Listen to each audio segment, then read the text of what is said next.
Hello everyone, I hope आप सभी लोग बहुत अच्छे होंगे और आप लोग की तैयारी बहुत अच्छी चल रही होगी। जैसा कि आप लोग को इंतजार था बहुत दिनों से फिजिक्स प्रैक्टिकल के पार्ट 2 वीडियो का, तो आज हम लोग आपके लिए वही वीडियो लेके आ चुके हैं जहां पे आज हम लोग आपको जो रिमेनिंग क्वेश्चंस है आपके रे ऑप्टिक्स के, वो सारे ही क्वेश्चंस आज हम लोग इसी वीडियो में कवर करने वाले हैं। लेकिन अगर इससे पहले अगर आपने पार्ट 1 वीडियो नहीं देखा है तो इस वीडियो को देखने के बाद आप पार्ट 1 वीडियो को जरूर देखिएगा, जहां पे आप सभी लोगों ने बहुत ज्यादा ह्यूज रिस्पॉन्स दिया है। तो आप सभी को पहले तो बहुत ज्यादा थैंक यू इतना ज्यादा अच्छा रिस्पांस देने के लिए। और उसी रिस्पांस को ध्यान रख के हम लोग जितने भी आज क्वेश्चंस लेके आए हैं वो सारे क्वेश्चन बहुत ज्यादा सिलेक्टिव क्वेश्चंस हैं, कोई भी आलतू फालतू क्वेश्चंस नहीं इंक्लूड किए। ये सारे क्वेश्चंस आपके वाइवा में जरूर पूछेंगे, इसकी गारंटी मैं लेता हूं। और एक चीज और है यहां पर कि जो भी आपका एग्जाम होने वाला है आपका टर्म 2 का, उसके भी आपको जो वेरी शॉर्ट क्वेश्चंस है उसे मोस्ट ऑफ द क्वेश्चंस आपके वेरी शॉर्ट है वो आपको यहां से मिल जाएंगे, जिसका मैं आपको पूरा प्रॉपर एक्सप्लेनेशन दूंगा। मैं केवल यहां पे ये नहीं कि आपको क्वेश्चंस बताऊंगा, यहां पे मैं आपको हर एक क्वेश्चन का प्रॉपर एक्सप्लेनेशन जिस भी हिसाब से आपसे एग्जामिनर पूछ सकता है वो सारी चीजें बताऊंगा। और एक चीज याद रखिएगा कि अगर आपको जैसे कोई क्वेश्चन नहीं आता है, ठीक है, बाई अगर आपको कोई क्वेश्चन पूछता है एग्जामिनर, आपको वहां पे क्वेश्चन नहीं आता है, तो वहां पे आपसे एग्जामिनर आपको एक विकल्प देता है, एक ऑप्शन देता है कि आप अपने मन से कोई भी जो टॉपिक वो आप उसको बताइए, तो वो आपको उस टॉपिक से क्वेश्चन पूछे। तो आपको ये चीज याद रखना है कि आप उस टाइप पे वही टॉपिक सेलेक्ट करिए जिसके आपको हर एक आसपास टॉपिक पता हो। सपोज कर लीजिए अगर आपने क्या कर दिया, आपने उसको बोल दिया कि क्रिटिकल एंगल पूछ लो, तो आपको क्रिटिकल एंगल उसने क्वेश्चन पूछ लिया, आपने क्रिटिकल एंगल बता भी दिया, बट आपको याद रखना है क्रिटिकल एंगल से रिलेटेड वो आसपास का टॉपिक भी आपसे पूछ सकता है। लाइक आपसे पूछ लेगा टोटल इंटरनल रिफ्लेक्शन क्या होता है, या फिर टोटल इंटरनल रिफ्लेक्शन के एप्लीकेशंस कौन कौन से हो सकते हैं। तो आप टॉपिक वही बताइएगा जिसके आपको आसपास के टॉपिक हैं, जो उससे रिलेटेड टॉपिक से वो भी आपको पता हो, वरना आप कोई भी एक्स्ट्रा टॉपिक मत जाइएगा। Because most of the examiner क्या करते हैं कि जो आप आंसर बताते हो उसी आंसर से वो क्वेश्चन बनाते हैं। बिकॉज किसी भी एग्जामिनर को क्वेश्चन रट्टे नहीं होते हैं, वो आपसे या तो बहुत ही बेसिक क्वेश्चन पूछता है या फिर जो भी आप जवाब देते हो उसी जवाब में से आपको क्वेश्चन पुटअप करके बनाकर आपसे दोबारा क्रॉस क्वेश्चन पूछ लेता है। तो इस चीज को ध्यान रखिएगा, कॉन्फिडेंस बहुत ज्यादा जरूरी है, कॉन्फिडेंस लूज नहीं होना चाहिए। वहां पे आपको जो भी क्वेश्चन जवाब देना है, चाहे आप गलत भी दे रहे हो, बट कॉन्फिडेंस आपका कम नहीं होना चाहिए। नहीं कि आप खुद ही दुविधा में हो कि नहीं हो रहा है, ऐसा कुछ नहीं। कॉन्फिडेंस भी बहुत इंपॉर्टेंट रोल प्ले करता है। और अगर आप कोई भी चीज गलत बोल देते हो तो वहां पे आपके पास लास्ट ऑप्शन होता है सॉरी सर बोलने का, तो वहां पे आप सॉरी सर जरूर बोल दीजिएगा, उससे कोई खास फर्क नहीं पड़ता। अगर आप 4 में से 2 क्वेश्चन जवाब नहीं देते हो तो कोई खास फर्क नहीं पड़ेगा। बस ये है कि जो आपने 2 क्वेश्चन, आप बिल्कुल ऐसा ना करो, बिल्कुल अटेम्प्ट ही मत करो, आप ब्लैंक मत खड़े रहना वहां पर। अगर आप ब्लैंक खड़े रहोगे तो वो बहुत नेगेटिव इंप्रेशन डालता है, जिससे कि एग्जामिनर आपसे आगे क्वेश्चन नहीं पूछेगा। तो ये चीज इंपॉर्टेंट है। और कोई भी वाइवा जितना भी तैयार कर लो तब तक वेस्ट है जब तक कि आपको जो भी प्रैक्टिकल है उसका आपको ऑब्जेक्टिव नहीं पता है। जो भी आपको एक्सपेरिमेंट अलॉट हो उसका ऑब्जेक्टिव, उसका अपरेटस और थ्योरी और फॉर्मूला यूज, ये 4 पॉइंट्स आपको जरूर बताने। अगर आप 4 पॉइंट से नहीं बता पाए, बिकॉज क्या होता है कई बार एग्जामिनर शक्ल देखकर आपसे पूछता है भैया आपका प्रैक्टिकल क्या है, आपका ऑब्जेक्टिव क्या है, आप खड़े हो गए हो क्योंकि आप प्रैक्टिकल के वाइवा तो तैयार कर लिए बट आपका ऑब्जेक्टिव ही नहीं पता है। उस केस में आपको बहुत ज्यादा प्रॉब्लम फेस करनी पड़ेगी, आपसे वाइवा क्वेश्चन पूछेगा भी नहीं, आपको पहले भी 4 बातें सुना कर भगा देगा। तो जो भी एक्सपेरिमेंट अलॉट हो उसका ऑब्जेक्टिव, अपरेटस, उसके बाद थ्योरी और फॉर्मूला, 4 चीजें तो डेफिनेटली आपको पता होनी चाहिए। उसके बाद जो भी मैंने आपको पार्ट 1 में क्वेश्चन बताए हैं और जो आज मैं क्वेश्चन बताने वाला हूं वो सारे क्वेश्चन आपको अच्छे से देखना है, समझ लेना है और वैसे ही आपको एक्सप्लेन करना है, ठीक है। और जैसा कि बहुत सारे हम लोग को रिक्वेस्ट मिली थी, मैसेज में मिली थी, व्हाट्सएप के थ्रू बहुत सारी रिक्वेस्ट मिली थी कि केमिस्ट्री और बायोलॉजी के प्रैक्टिकल्स के भी क्वेश्चन बहुत बच्चे चाह रहे थे। तो आप लोग चिंता मत करिए, अब जो हम लोग की नेक्स्ट वीडियो होगी उस नेक्स्ट वीडियो हम लोग केमिस्ट्री के जितने भी प्रैक्टिकल आपके हैं उसके प्रैक्टिकल्स की कैसे आपको करना है और उसके जो भी वाइवा क्वेश्चंस पूछे जा सकते हैं वो क्वेश्चन हम लोग ला रहे हैं, और साथ साथ बायोलॉजी को क्वेश्चन भी हम लोग यहाँ पे लेके आएंगे। तो उससे पहले अगर आप लोग चैनल पर नए हैं तो चैनल सब्सक्राइब जरूर कर दीजिए। बिकॉज जितने भी कई लोग ऐसे, हम लोग को पता है कि हम लोग के व्यूवर्स ऐसे हैं जो वीडियो देखते हैं, लाइक भी करते हैं, पर चैनल को सब्सक्राइब अभी तक नहीं किया है। तो ऐसा मत करिए, आप लोग चैनल को सब्सक्राइब जरूर करिए ताकि हम लोग को ऐसा मोटिवेशन मिलता रहे और ऐसी हम लोग बहुत सारी अच्छी वीडियोस आपके लिए लाते रहें। Thank you. तो जैसा कि आपको पता है कि आपका जो रे ऑप्टिक्स है, उस रे ऑप्टिक्स में आपके 3 प्रैक्टिकल होते हैं। आपके 2 प्रैक्टिकल आपके लेंस से रिलेटेड होते हैं, जबकि थर्ड जो प्रैक्टिकल होता है वो आपका रिफ्रैक्टिव इंडेक्स ऑफ लिक्विड या वाटर से रिलेटेड होता है।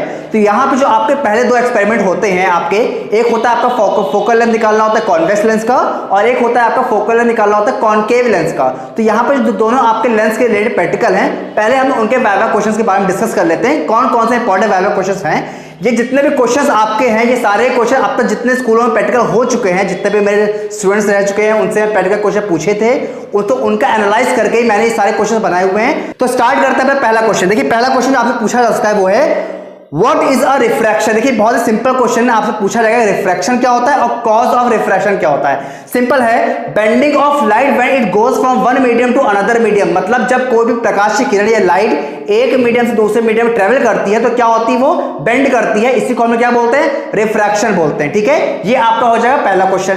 साथ साथ अगर आपको पूछता है कॉज ऑफ रिफ्रैक्शन क्या है, तो आपको याद रखना है कॉज ऑफ रिफ्रैक्शन क्या होता है कि due to change in speed of light. Because light जो होता है उसकी स्पीड क्या होता है, डिफरेंट मीडियम में डिफरेंट होती है, जिसकी वजह से क्या होता है कि जब लाइट एक मीडियम से दूसरे मीडियम में ट्रेवल करती है तो वो अपने मार्ग से, अपने पाथ से क्या होती है, डेविएट हो जाती है, जिसको हम लोग रिफ्रैक्शन बोलते हैं। ठीक है, रिफ्लेक्शन ऑफ लाइट में कभी भी बेंडिंग नहीं होती है, क्योंकि वहां पे मीडियम क्या होता है, सेम रहता है। आपको पता होगा जो रिफ्लेक्शन ऑफ लाइट होता है, वहां पे लाइट क्या होती है, उसी मीडियम में बाउंस बैक करती है। इसकी वजह से वहां पे कोई बेंडिंग नहीं होती है। जहां पे भी मीडियम चेंज होगा वहां पे रिफ्रैक्शन जरूर होगा। ठीक है, ये हो गया।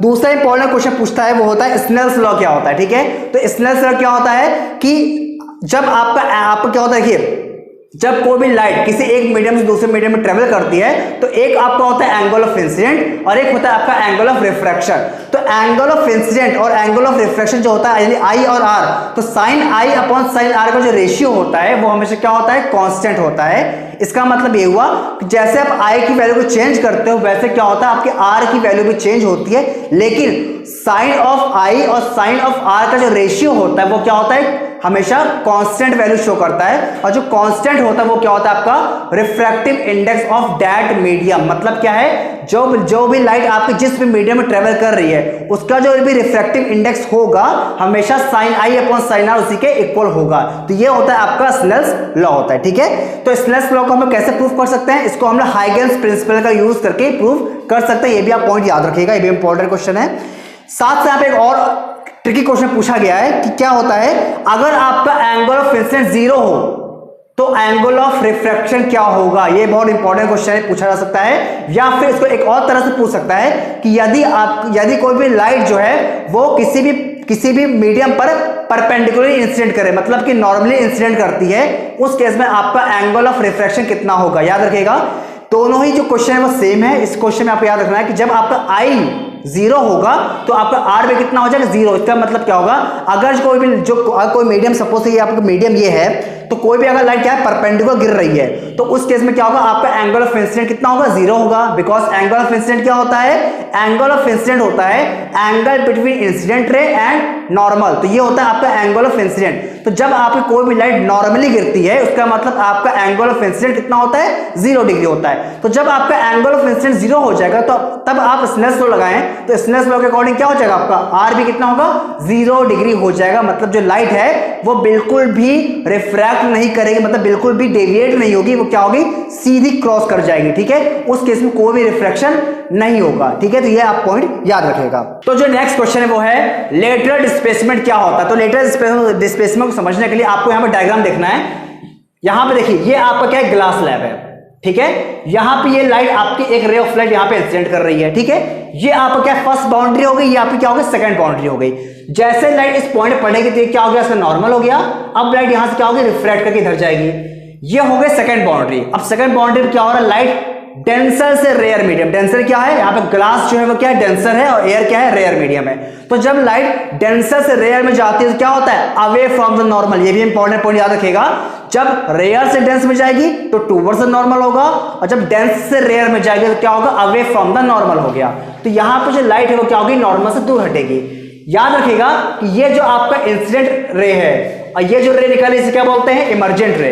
तो इंसिडेंट रे और इमर्जेंट रे के बीच का जो आपका डिस्टेंस है इसे क्या बोलते हैं हम लोग, लेटरल डिस्प्लेसमेंट बोलते हैं। तो आप उसको इस तरह से डिफाइन कर सकते हैं, the perpendicular distance between incident ray and emergent ray. The perpendicular distance between incident ray and emergent ray is called lateral displacement. और lateral displacement किस पर डिपेंड करता है? ये आपका डिपेंड करता है थिकनेस ऑफ ग्लास स्लैब पर और नेचर ऑफ मीडियम पर डिपेंड करता है। ये तो ये चीज याद रखेगा कि जो लेटरल डिस्प्लेसमेंट होता है ये आपका क्या होता है? रिफ्रैक्टिव इंडेक्स ऑफ मटेरियल, मतलब कि जो भी आपका मीडियम है उसके नेचर पर, साथ साथ उसकी थिकनेस पे, ये जो इसके ग्लास स्लैब है इसकी थिकनेस के ऊपर भी डिपेंड करेगा। ठीक है, ये इंपॉर्टेंट क्वेश्चन हो गया। अब मूव करते हैं नेक्स्ट इंपॉर्टेंट क्वेश्चन की तरफ। नेक्स्ट इंपॉर्टेंट क्वेश्चन पूछा गया है कि कॉन्वेक्स लेंस जो है इसका यूज कहां किया जाता है? तो याद रखिएगा कॉन्वेक्स लेंस का सबसे ज्यादा यूज किया जाता है, वो यूज किया जाता है माइक्रोस्कोप में। ठीक है, चाहे वो आपका सिंपल माइक्रोस्कोप या फिर कंपाउंड माइक्रोस्कोप हो या फिर आपका टेलीस्कोप हो, इन सभी जगह पे क्या होता है? आपका कॉन्वेक्स लेंस यूज किया जाता है। ठीक है, और आपसे पूछ सकता है कि सिंपल माइक्रोस्कोप में जो हम लोग कॉन्वेक्स लेंस यूज करते हैं उसमें कौन सी कंडीशन का यूज करते हैं? तो आपको याद रखना है वहां पे जो आपकी ऑब्जेक्ट होती है उस ऑब्जेक्ट को हम लोग लेंस के ऑप्टिकल सेंटर ऑफ फोकस के बीच में रखते हैं। कहां पे रखते हैं? आपको ऑब्जेक्ट को, जिस भी आपको ऑब्जेक्ट को मैग्नीफाइड देखना है उस ऑब्जेक्ट को आपको लेंस के ऑप्टिकल सेंटर ऑफ फोकस के बीच में रखना, जिससे क्या होता है? उसकी वर्चुअल इरेक्ट और मैग्नीफाइड इमेज फॉर्म होती है। ठीक है, तो ये आपका हो गया कॉन्वेक्स लेंस का एप्लीकेशन। अब बात करते हैं नेक्स्ट क्वेश्चन की तरफ। नेक्स्ट क्वेश्चन पूछा गया what is a focus? Focus क्या होता है? फोकल लेंथ क्या होती है? याद रखिएगा ये बहुत ज्यादा वाइडली क्वेश्चन है।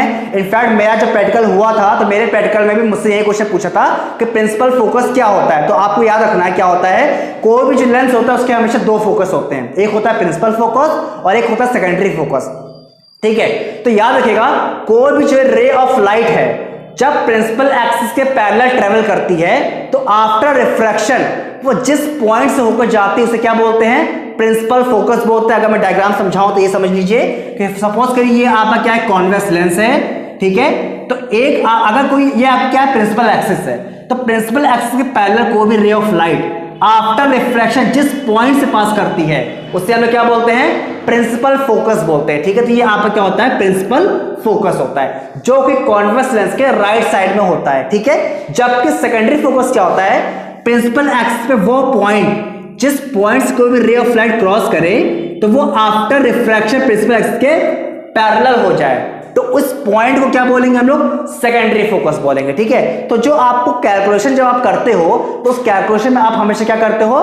प्रिंसिपल फोकस को फाइंड करते हो, जो कि आपका कॉन्वेक्स लेंस के लिए पॉजिटिव होता है और कॉनकेव लेंस के लिए वो नेगेटिव हो जाता है। ठीक है, चलिए बात करते हैं नेक्स्ट क्वेश्चन की तरफ। नेक्स्ट क्वेश्चन आपका क्या है? What is a linear magnification? तो आपको याद रखना है linear magnification is defined as the ratio of size of image to the size of object. मतलब क्या है? आपका जो इमेज का साइज है और जो ऑब्जेक्ट की साइज है उसका जो रेशियो होता है, यानी आई अपॉन जो ओ होता है वो आपका क्या होता है? मैग्निफिकेशन होता है। और ये भी याद रखिएगा अगर आपकी मैग्निफिकेशन की वैल्यू +1 आती है या फिर सीधे बोल सकते हैं 1 आती है, इसका मतलब क्या होता है कि आपका इमेज और ऑब्जेक्ट का साइज क्या है? इक्वल है। अगर आपकी m की वैल्यू 1 से बड़ी आती है इसका मतलब आपकी जो इमेज है वो मैग्नीफाइड होगी, और अगर आपकी m की वैल्यू 1 से छोटी आती है इसका मतलब आपकी जो इमेज होगी वो क्या होगी? डिमिनिश हो जाएगी। ठीक है, तो ये आप पॉइंट को याद रखेगा। इसके बाद आपसे पूछता है what is the lens formula? तो आपको याद रखना है 1/f = 1/v - 1/u। ये आपका क्या होता है? लेंस फॉर्मूला होता है, जबकि मिरर फॉर्मूला आपका 1/f = 1/v + 1/u हो जाता है। ठीक है, इसके साथ साथ आपसे भी पूछ सकता है what is a lens maker formula? तो लेंस मेकर फॉर्मूला क्या होता है? 1/f = n-1 bracket 1/r1 - 1/r2। ठीक है, ये आप लोग फॉर्मूला जरूर याद रखिएगा, बहुत इंपॉर्टेंट फॉर्मूला है, कई बार क्वेश्चन में पूछा जा चुका है और बहुत लोगों से पूछा जा भी चुका है। ठीक है, चलिए बात करते हैं नेक्स्ट क्वेश्चन की तरफ। ये क्वेश्चन आपसे पूछा जाता है रिफ्रैक्टिव इंडेक्स क्या होता है? तो आपको बस इतना याद रखना है refractive index of a medium is defined as the optical density of a medium.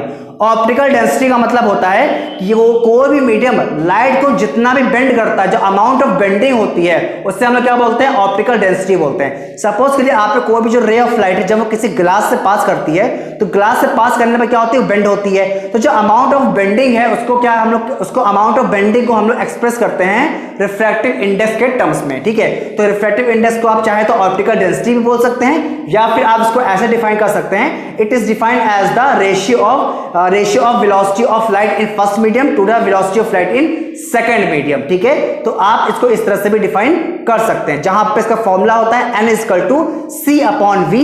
c/v जब आप यूज करेंगे फॉर्मूले में तो इसे आप लोग एब्सोल्यूट रिफ्रैक्टिव इंडेक्स बोलेंगे। ठीक है, याद रखिएगा, एब्सोल्यूट रिफ्रैक्टिव इंडेक्स में फर्स्ट मीडियम हमेशा क्या होता है, आपका एयर होता है। जबकि अगर आप रिफ्रैक्टिव इंडेक्स की बात करेंगे तो वहां पे आपको दोनों ही मीडियम जो हैं वो अलग अलग हो सकते हैं। जैसे कि आपने ग्लास और वाटर ले लिया, ठीक है, तो ये आपको दोनों मीडियम क्या है, एयर को छोड़ कोई अलग मीडियम से, तो उस केस में क्या होगा, आपको रिफ्रैक्टिव इंडेक्स बोलेंगे। और जब आपका क्या होगा, पहला मीडियम एयर होगा, तो उस केस में आप लोग एब्सोल्यूट रिफ्रैक्टिव इंडेक्स बोलेंगे। ठीक है, चलिए बात करते हैं नेक्स्ट क्वेश्चन की तरफ। हाँ, यह पूछा गया है, what is the difference between density and optical density.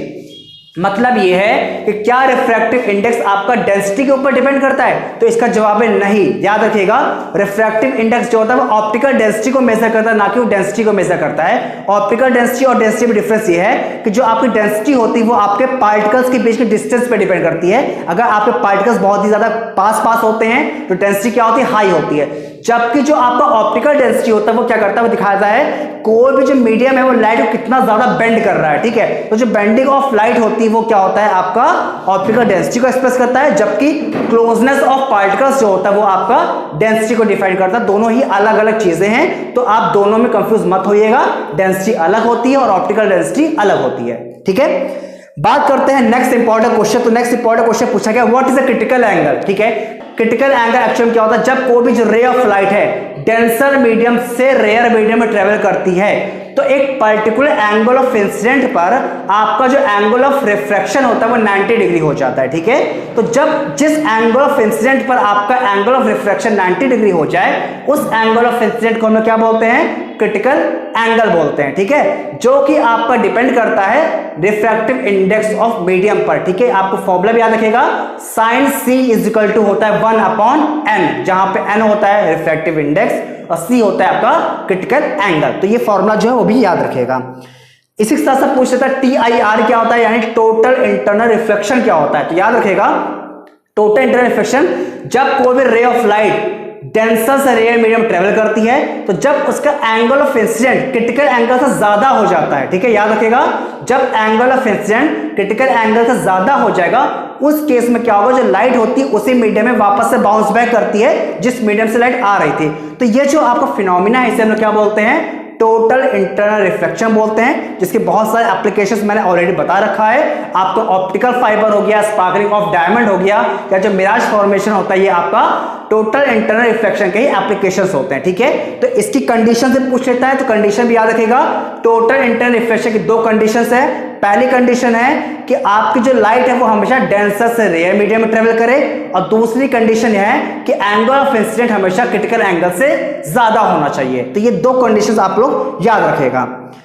Move करते हैं नेक्स्ट क्वेश्चन की, हाईएस्ट रिफ्रैक्टिव इंडेक्स मटेरियल कौन सा होता है, ये भी आपसे पूछ सकता है। तो मैंने बहुत बार बताया हुआ है, फिर से बता रहा हूं कि हाईएस्ट रिफ्रैक्टिव इंडेक्स मटेरियल आपका डायमंड होता है। ठीक है, तो याद रखिएगा, और डायमंड का रिफ्रैक्टिव इंडेक्स कितना होता है, 2.42 समथिंग में होता है। तो ये भी आप याद रखिएगा। ठीक है, इसके साथ साथ पूछता है what is a parallel error. ठीक है, जो पैरेलल एरर होता है ये आपका प्रैक्टिकल से रिलेटेड क्वेश्चन है, ये सीधे आपका एक्सपेरिमेंट से रिलेटेड क्वेश्चन है। तो आपको याद रखना क्या होता है, जब आप क्या करते हैं, आपने जब आप सेटअप करते हैं, चाहे वो कॉन्वेक्स लेंस का एक्सपेरिमेंट हो चाहे वो कॉन्केव लेंस का एक्सपेरिमेंट हो, जब आप अपने पूरे एपेटर को सेट कर लेते हैं उसके बाद क्या होता है, जब आप पिन को देखते हैं तो पिन को देखने समय आप क्या दिखता है कि जो आपके ऑब्जेक्ट और इमेज पिन है वो क्या होना चाहिए, उनके जो निप होने चाहिए वो एक दूसरे पे कोइंसाइड करने चाहिए। जब आप क्या करते हैं, अपने जो फेस है, फेस को लेफ्ट और राइट साइड में आप शिफ्ट करते हैं, तो उस केस में आपकी जो पिन है, अगर पिन की शिफ्टिंग क्या हो, अपोजिट डायरेक्शन में हो रही हो, मतलब कि जब आप लेफ्ट में मूव करो या फिर राइट में मूव करो तो पिन भी क्या है, अगर आपकी क्या है साथ साथ मूव कर रही है उस केस में आपका प्रैक्टिकल सही होगा।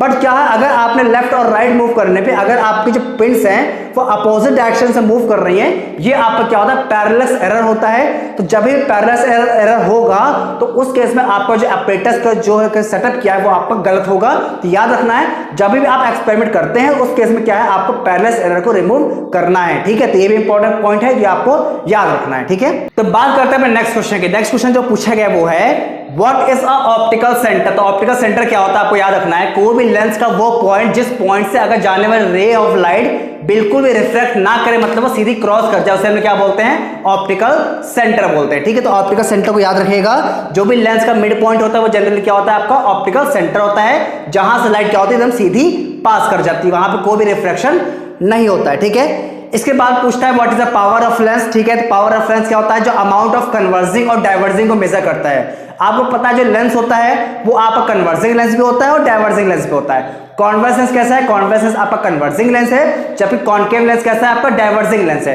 तो जो आपका अमाउंट ऑफ कन्वर्जिंग और अमाउंट ऑफ डाइवर्जिंग को एक्सप्रेस करता है उसे हम लोग क्या बोलते हैं, पावर बोलते हैं। और पावर का फॉर्मूला क्या होता है, 1/f होता है, जब आपका f क्या हो, मीटर में दिया हो, और जब आपका f जो है वो सेंटीमीटर में हो तब आपका फॉर्मूला क्या होता है, P = 100/f होता है। ठीक है, यहां पे आपसे पूछ सकता है पावर की यूनिट क्या होती है, तो आपको याद रखना है डायोप्टर। ये भी क्वेश्चन बहुत इंपॉर्टेंट है, तो ये भी पूछा जाता है। ठीक है, इसके बाद पूछता है what is the magnification of combination of lenses. अगर आपके क्या लेंस को कंबाइन करके रखेंगे उस केस में मैग्निफिकेशन का फॉर्मूला क्या होता है, तो आपको याद रखना है। उस केस में आपका मैग्निफिकेशन फॉर्मूला होता है m = m1 × m2 × m3।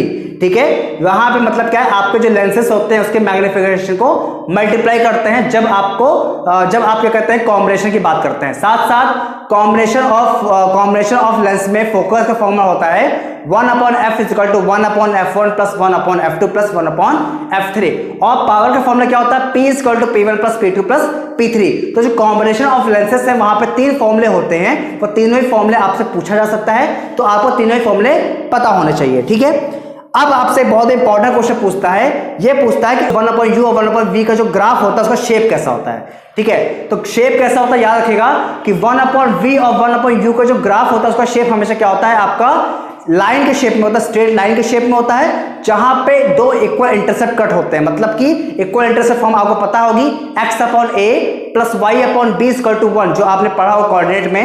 तो ये जो आपके पैटर्न होता है, जो आपके इंटरसेप्ट इक्वेशन होती है लाइन की, वही लाइन आपकी फॉर्म होती है ग्राफ में जब आप 1/u और 1/v के बीच में ग्राफ को ड्रॉ करते हैं। ठीक है, तो ये भी आप याद रखिएगा। जो नेक्स्ट क्वेश्चन पूछा गया वो ये है, can a convex lens forms a virtual image. क्या कॉन्वेक्स लेंस एक वर्चुअल इमेज फॉर्म करता है, तो जी हाँ, कॉन्वेक्स लेंस से भी वर्चुअल इमेज फॉर्म होती है। कब होती है, जब आपका ऑब्जेक्ट फोकस और ऑप्टिकल सेंटर के बीच में होता है, उस केस में आपकी जो इमेज होती है वो कैसी होती है, वर्चुअल, इरेक्ट और मैग्नीफाइड होती है। ये भी आपसे क्वेश्चन पूछ सकता है। ठीक है, और क्या हम लोग जो पिन होती हैं, पिन्स, एक आपकी ऑब्जेक्ट पिन होती है और एक आपकी इमेज पिन होती है, क्या हम लोग ऑब्जेक्ट पिन और इमेज पिन को आपस में इंटरचेंज कर सकते हैं, तो जी हाँ, हम लोग कॉन्वेक्स लेंस में कर सकते हैं, क्योंकि कॉन्वेक्स लेंस में क्या होता है, रियल इमेज बनती है। तो जिस भी लेंस में रियल इमेज फॉर्म होती है वहां पे हम लोग पिन्स को इंटरचेंज कर सकते हैं। बट अगर हमने वहां पे कॉनकेव लेंस का यूज करते हैं तो कॉनकेव लेंस का यूज करते समय हम लोग पिन्स को इंटरचेंज नहीं कर सकते, क्योंकि वहां पे आपकी वर्चुअल इमेज फॉर्म होती है। तो याद रखिएगा, रियल इमेज होगी तब पिन्स इंटरचेंज हो सकती हैं, अगर वर्चुअल इमेज होगी तो पिन इंटरचेंज नहीं हो सकती। ठीक है, तो ये भी आपका इंपॉर्टेंट क्वेश्चन है। फिर ये पूछा गया है हाँ कि how you find focal length रफली।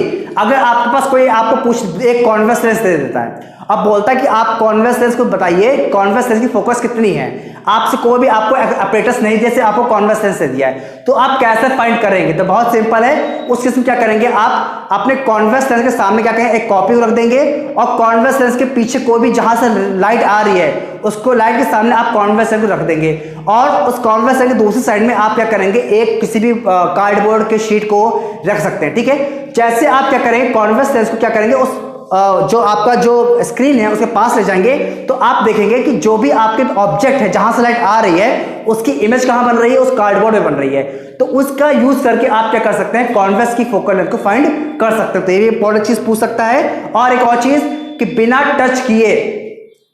टच किए क्या आप बता सकते हैं कि आपका जो कॉन्वेक्स मिरर है या कॉनकेव मिरर है, क्या आप बिना टच के फाइंड कर सकते हैं, तो बहुत सिंपल है। अगर आप क्या करें, अगर आपकी जो इमेज है अगर वो क्या बन, वो छोटी बन रही है, तो उस केस में क्या है, वो आपका कॉन्वेक्स मिरर हो गया। ठीक है, मतलब आप क्या करते हैं, जैसे आपने क्या वो लेंस को लिया, ठीक है, या मिरर की बात करता है, कॉन्वेक्स मिरर लिया आपने, तो अगर आप मिरर को क्या करते हैं, बहुत दूर शिफ्ट कर रहे हैं, पास और दूर ले जाना है, अगर आपकी इमेज छोटी ही बन रही है तो वो आपका क्या हो जाएगा, कॉन्वेक्स मिरर हो जाएगा। और अगर आप क्या कर रहे हैं, जो लेंस है, ये जो मिरर है, उस मिरर को अगर पास ला रहे हैं, दूर ला रहे हैं, अगर आपके इमेज का साइज भी चेंज हो रहा है, यानी तो उस केस में क्या हो जाएगा, वो आपका कॉनकेव मिरर हो जाएगा। ठीक है, तो बिना टच किए हम लोग इमेज को देखकर हम लोग बता सकते हैं कि कॉन्वेक्स लेंस है या फिर वो कॉनकेव लेंस है।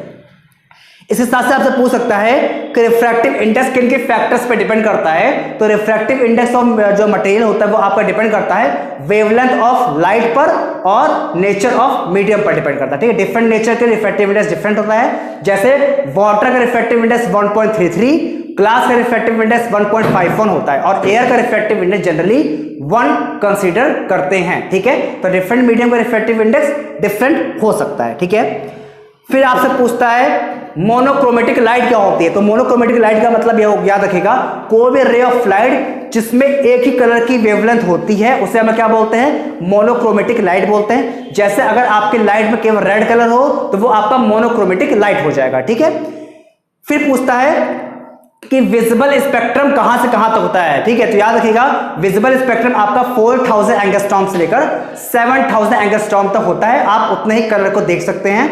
4000 और 7000 के बाद के जो आपके स्पेक्ट्रम होंगे उसको आप नहीं देख सकते हैं। तो जो भी आप कलर्स आप देखते हैं वो आपके 4000 से लेकर 7000 एंगस्ट्रॉम के बीच में ही लाई करते हैं। ठीक है, तो नेक्स्ट क्वेश्चन आपसे पूछा कि क्या किसी मीडियम का रिफ्रैक्टिव इंडेक्स 1 से कम हो सकता है या नहीं हो सकता।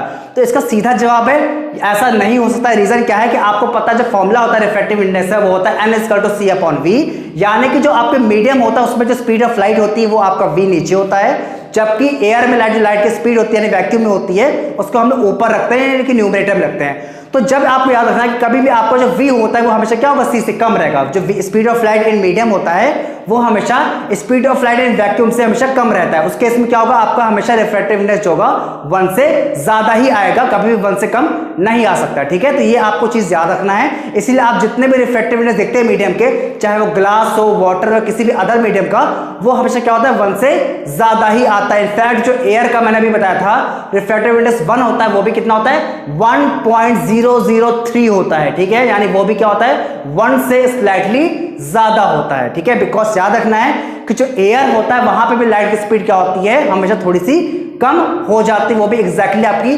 3 × 10⁸ मीटर पर सेकंड नहीं होती है। ठीक है, तो ये याद रखिएगा। अगला जो क्वेश्चन पूछा है वो है आपका what type of combined lens is form in refractive index experiment. जो आपका एक्सपेरिमेंट होता है जहां पे आपको refractive index of liquid find करना होता है, उस केस में जो आपका लेंस फॉर्म होता है वो लेंस कौन सा होता है।